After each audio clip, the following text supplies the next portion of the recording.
if I may put it that way, on the cyberspace as well. So we want to look at what cybersecurity is, and we have joining us virtually or from Abuja, we have Hanniel Jafaru. He is a cybersecurity expert and ICT consultant. Hanniel, we welcome you warmly to Daybreak Benue this morning. Thank you. It's a pleasure to be here. And I'll ask you, how is Abuja this morning? Well, Abuja is good and calm, as usual. Okay, that's fine. I just want to ask you, sometimes these words sound very technical to many of us when we talk about cybersecurity, and so tell us, what do we know about cybersecurity? Well, generally, cybersecurity it's a practice. It's a practice of defending the systems that we know, our laptops, our mobile devices, electronic systems generally, including network and also data.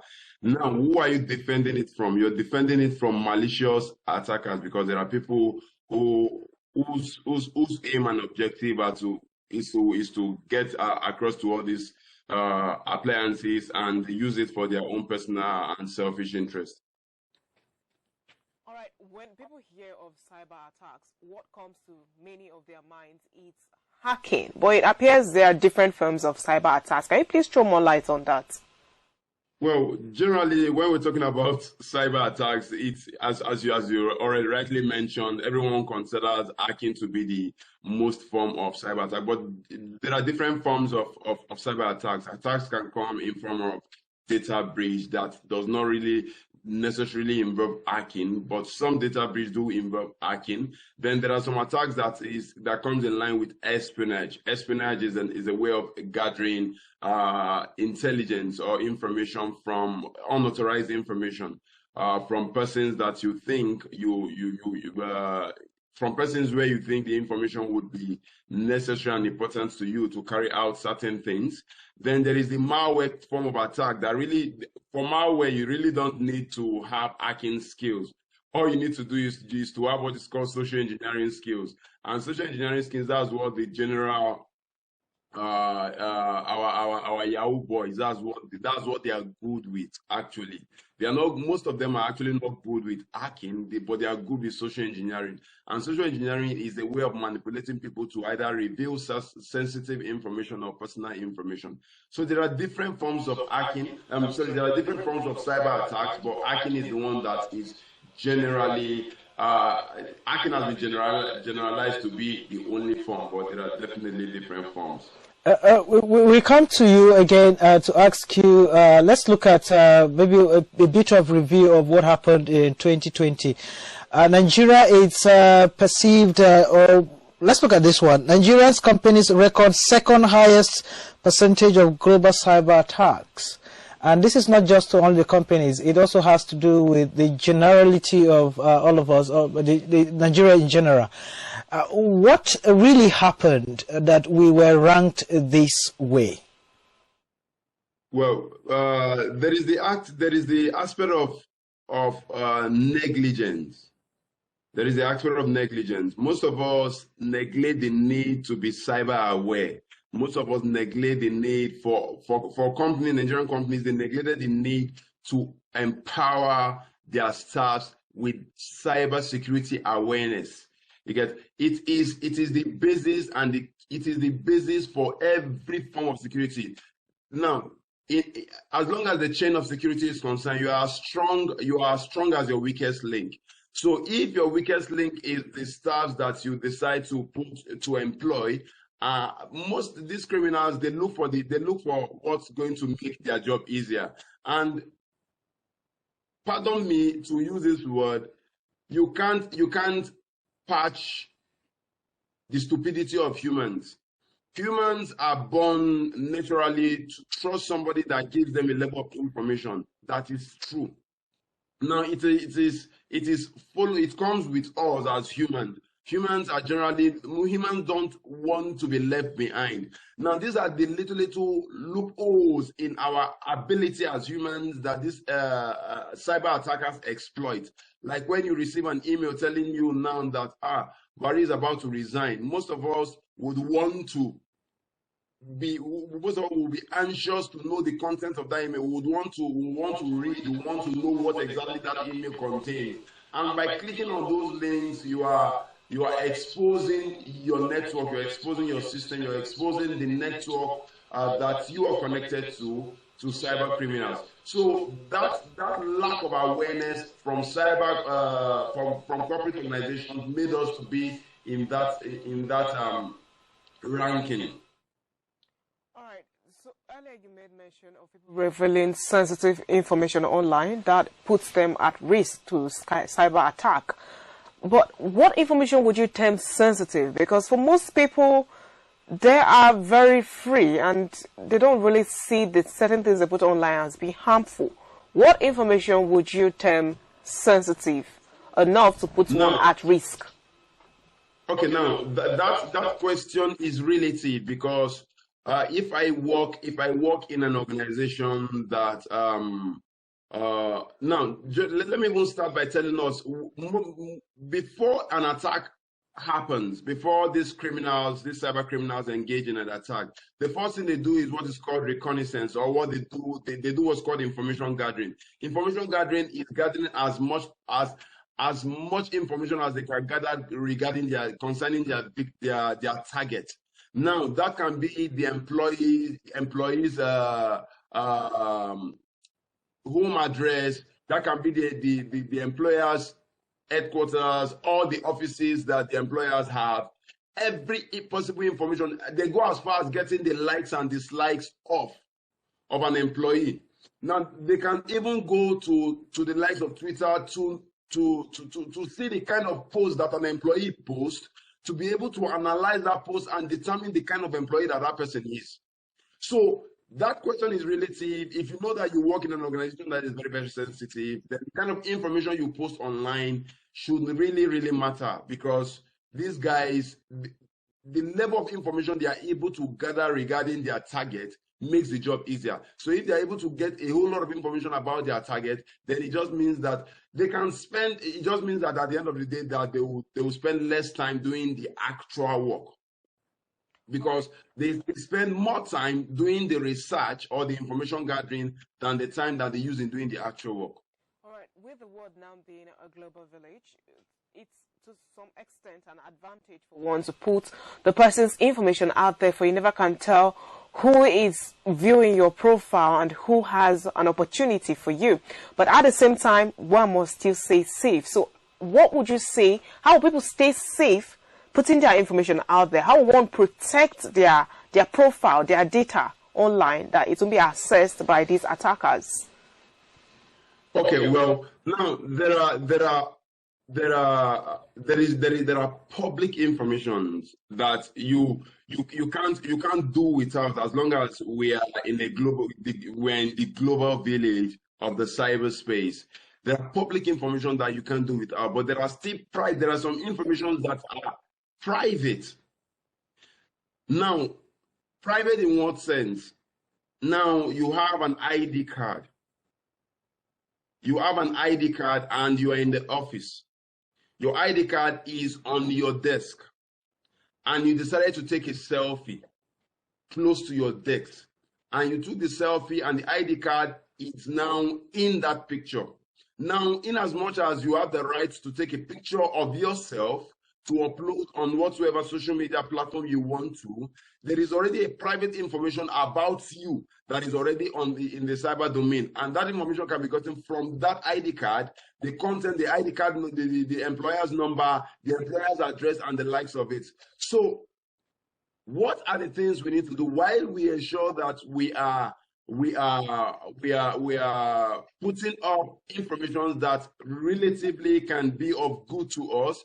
We should also put at the back of our mind that there is every possibility for that information is in the global space and anybody can access it. And those that are accessing it for illegal or for abnormal use, then there should be a level of tactics that you need to put in place to ensure that it does not get back at you.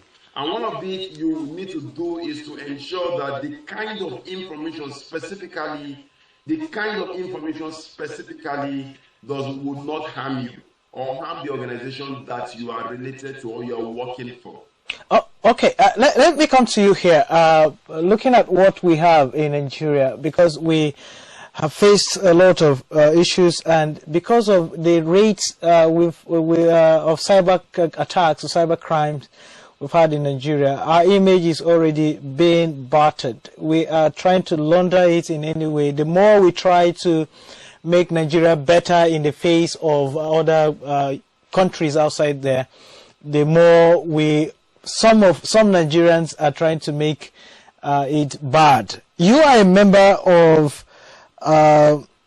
Cybersecurity Experts Association of Nigeria, and at the same time, yes. What are you sure? What are you people doing in regarding how we can make sure that Nigeria is safe and the level of cyber attacks in Nigeria is lowered?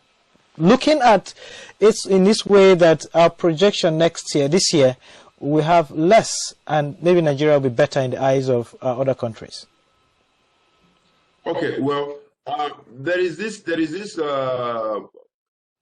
program that we usually run every October, and it is the Cyber Awareness Month. Now, Cyber Awareness Month is a month that everybody, it's a global month. It's a month that everybody, both the CISEN, that's the association, and even the association that are out of this country, that's association from foreign countries, they join that month to educate employers, employees, individual. Even we go as far as carrying out rally as regards the need for people to have what is called cyber hygiene.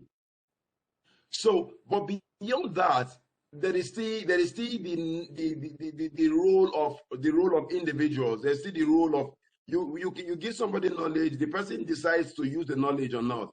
Because there is still the role of individuals, there's still the role of corporate organizations. Because if we're looking at Nigeria, the reason why Nigeria tends to be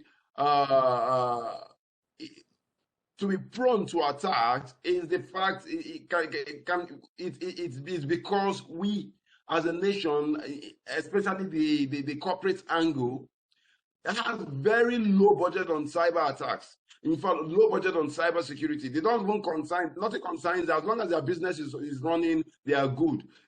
And if there is an attack, what they can do is that they just switch manually, and when they are doing manually and the business is still running, they are good. There is no agency that is set aside to make them accountable for attacks that happens, because these are the things that are going to make corporate organizations to sit right. These are the things that will make them to sit upright and put in the right budget for attacks in order to prepare for certain cyber-based attacks. The country, it appears generally that, just as you mentioned there, that there's neglect in everybody. Because what you can find in Nigeria is we just browse, we just surf the internet for many Nigerians.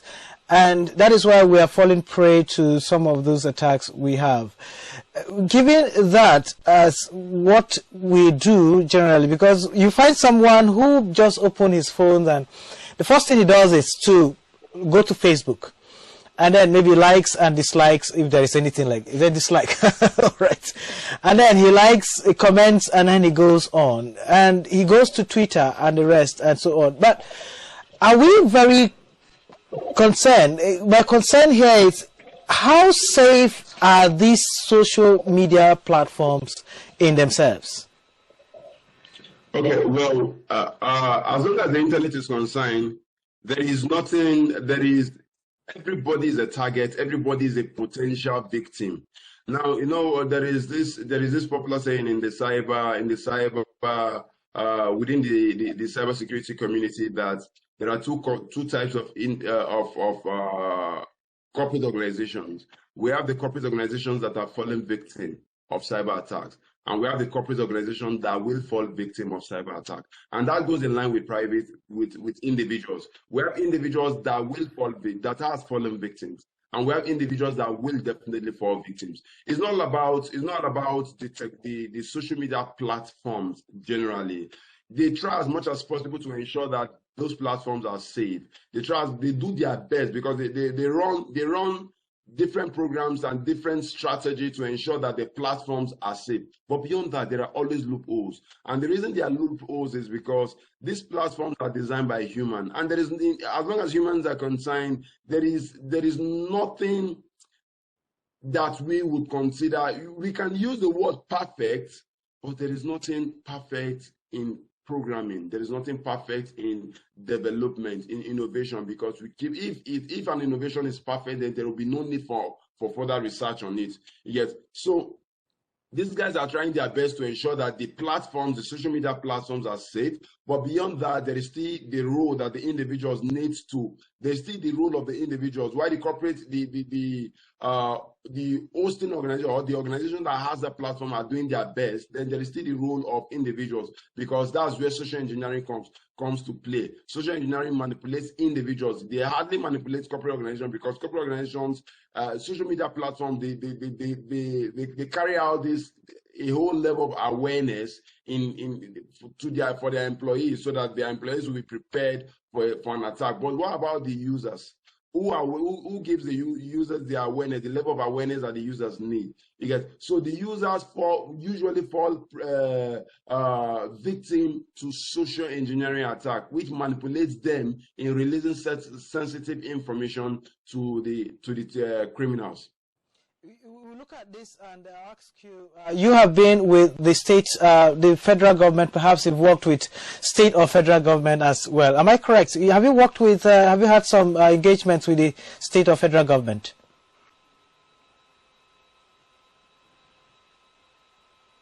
Hello, Hanniel, can you hear me? Yeah, it appears we have a yes. I've been itching to even ask this question. Lately, we have had informations online that require people even filling in their BVN. I would like to know how safe that is, filling this information online. One thing is, again, maybe the question will be, how do you verify that this authentic sites that are coming from this particular federal government, genuine offers? Oh, yes, welcome back. Okay. I was just itching to ask. Certain programs, certain sites recently came up that require people filling in information and even putting their BVN. How safe is that?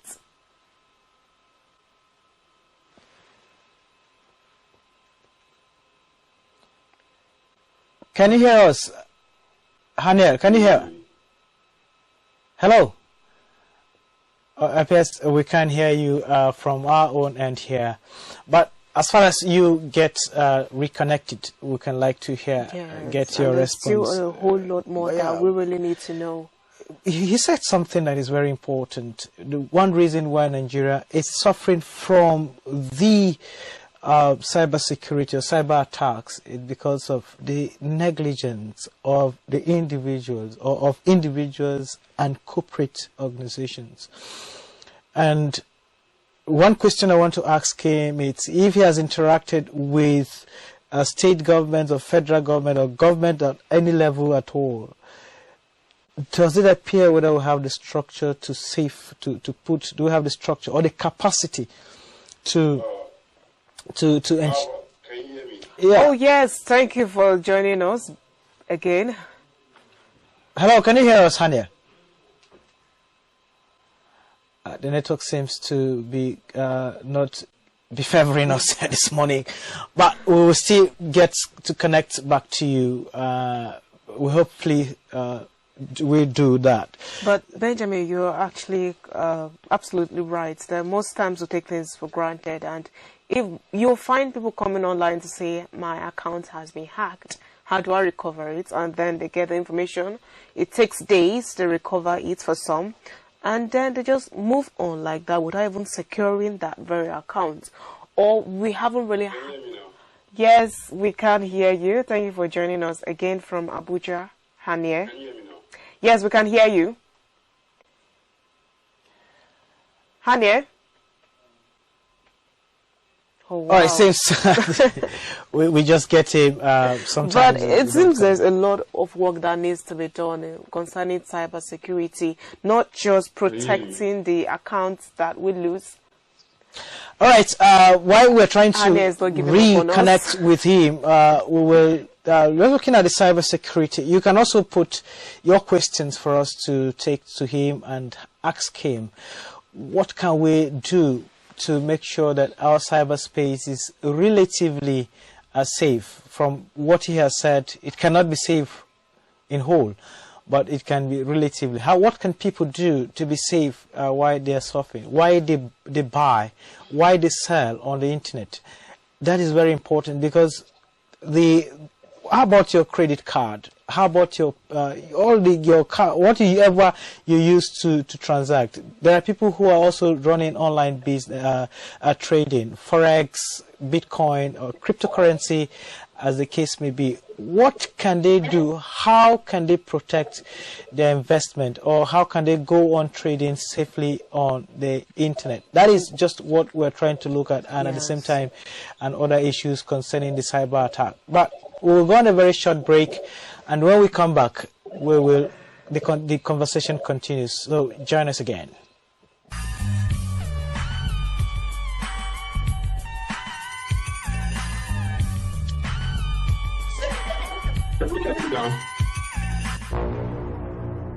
Yes, I can.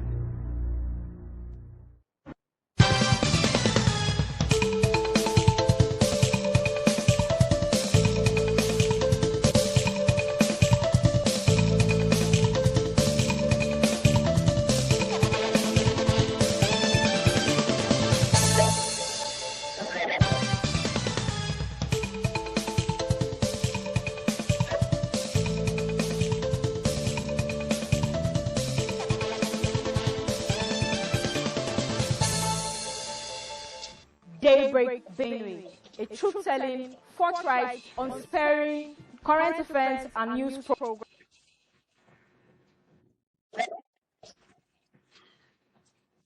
Okay.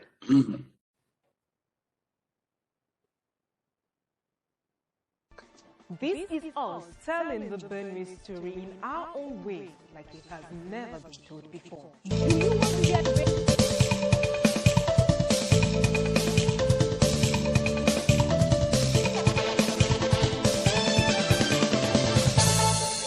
All right, welcome back. And then very cheering news that we have Hanniel back on to look at this issue. Hanniel, welcome back. Messi was about to give a fine shot, right? Yes, recently we've had people fill in information online that required them put in their BVN. I wanted to know how safe that is.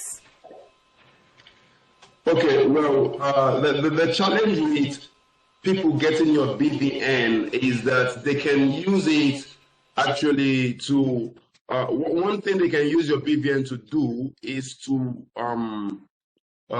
register for most of these new fintech companies, like the loan applications, and use your BVN to get access to your loan. That's one thing. I think I get access to loans. They use your BVN to get access to loans, and I've experienced that, not personally, but a client of mine that who gave his BVN out, and that was used to access a loan, and the money was paid into his account, and the person still carried out a social engineering and used his ATM to withdraw the money. So that's one thing that can happen when your BVN is in the hands of criminals.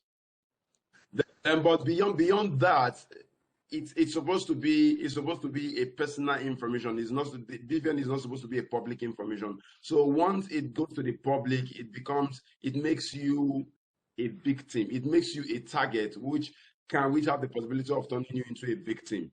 So it's very wrong to put in your BVN in applications that have not been tested and trusted. So how would you know applications that are tested and trusted? Well, usually most of these applications, you can read their review. There's usually review for most of these applications, especially these loan-based applications. You go online, read their reviews, check out what people are saying, those that have used the application, what they're saying about that application is the application, what the rating they are giving the application. That's one way you can use in knowing sites, the applications that have been tested and trusted. Then also, I think there is this CBN also keep a list of all these applications that are giving allowance or license to issue loans and all that. So you can also verify from CBN if those applications have been given that license. So I think those are just some of the ways you can use in verifying applications that you put in your BVN. But generally, I discourage you putting your BVN in any type of application, especially when the application itself or when the company itself is not a victim of cyber data breach. You get, so if company that big can fall victim, well, we just have to continue praying that our data are not in these companies that are not security conscious, in the cyber security conscious. Some people have actually accused the Nigerian government of not doing everything possible to protect Nigerians against cyber attacks, because you see some information to the people from the government, and that require them putting very sensitive information to fill in that to protect the people. What's your reaction to this?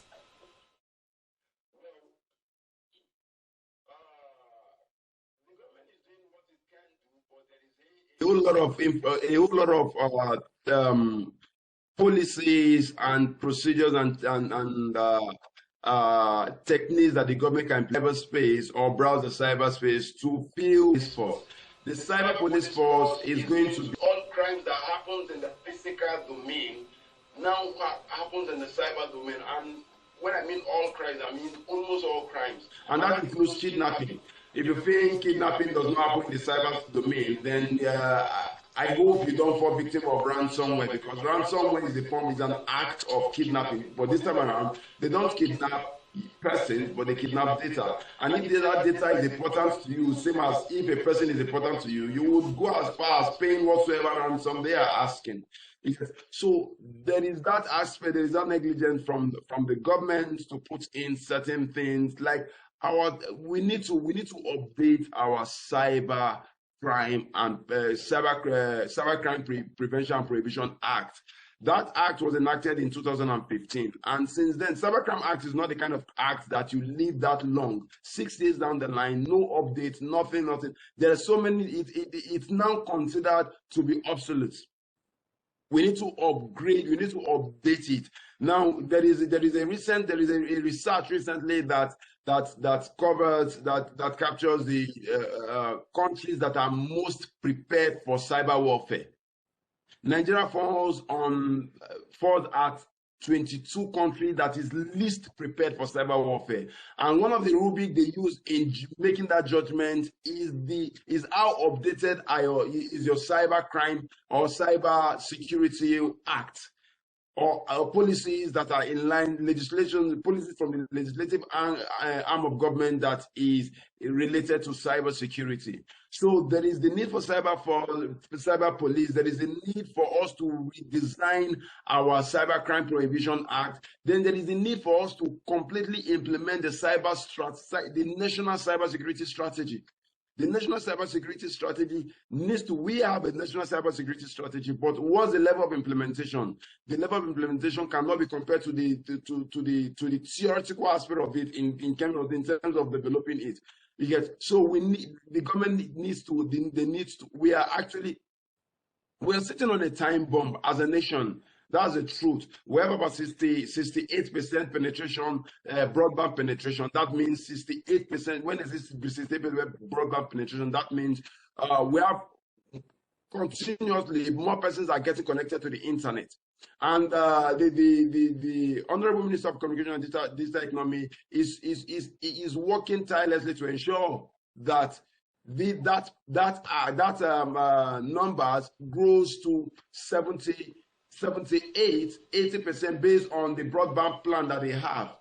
But while we are pushing people to the internet, we should also develop policies and strategies that will make them safe. The cyber domain needs to be safe. We need to have an agency that develops policy, regulates cybersecurity industry and completely. We need to regulate cybersecurity professionals. We need to regulate, because this the same skills that a black hat has is the same skills that a white hat has. But what they use them for is what matters. You get, unlike the police, and just like the police and thief, it's the same gun that the police uses that the thief makes use of. We get, but what matters is what they use it for. You get, why the police use it for the people, the thief or the armed robbers will use it against the people. Now, the same thing in cybersecurity, the same skills. To you to see what we can do in 2021 to be more safe on the web or on the cyberspace. But let's take some questions for some reactions as well from our viewers. We have Nick Agule is saying, what is the question here? The commercial break is a bit too long. Viewers may switch channels if you keep them watching for too long before the conversation resumes. There is need to strike a balance. We sincerely apologize for that. We will work on that very seriously and noted very. But let's look at what he says here again. Physical security is the protection of lives of property from criminals. Cybersecurity is the protection of computer systems, programs, and data. Cybersecurity is therefore the protection of our online presence and activities. That's a reaction, but he has a question here to say, most users of the internet are ignorant of cybersecurity. How can we change this? Must people be made to attend an online security awareness course before they are connected to the internet? Doesn't the humongous losses to cyber criminals justify such a drastic action? These are the questions you can quickly answer in seconds, I should believe.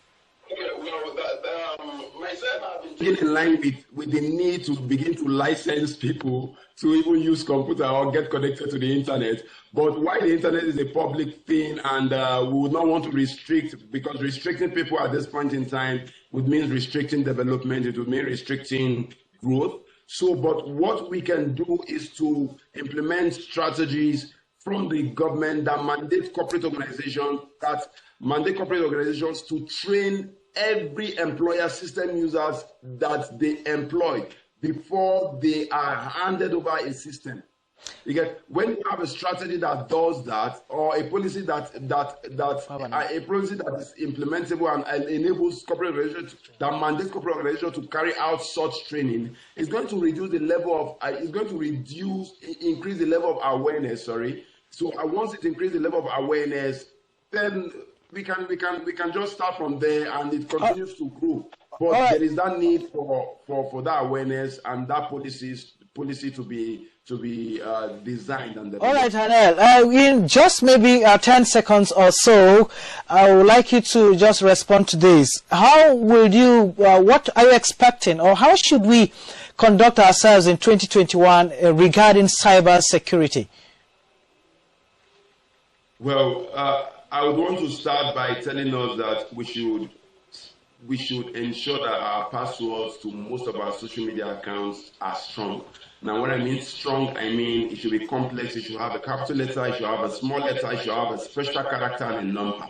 And that's going to make it easier for you, make it difficult. The more complex your password is, the more difficult it is for your account to be put false, or for criminals to be able to have access to your account, except they carry out social engineering on you. Now, that now brings about cyber vigilance. We need to be vigilant on what we click. We need to be vigilant on where we go to. We need to be vigilant on the sites we visit. If it is not site that has been tested and trusted, please avoid them. Then for corporate organizations, there is high expectation on attacks for VPN, because most corporate organizations are now implementing the work from home program.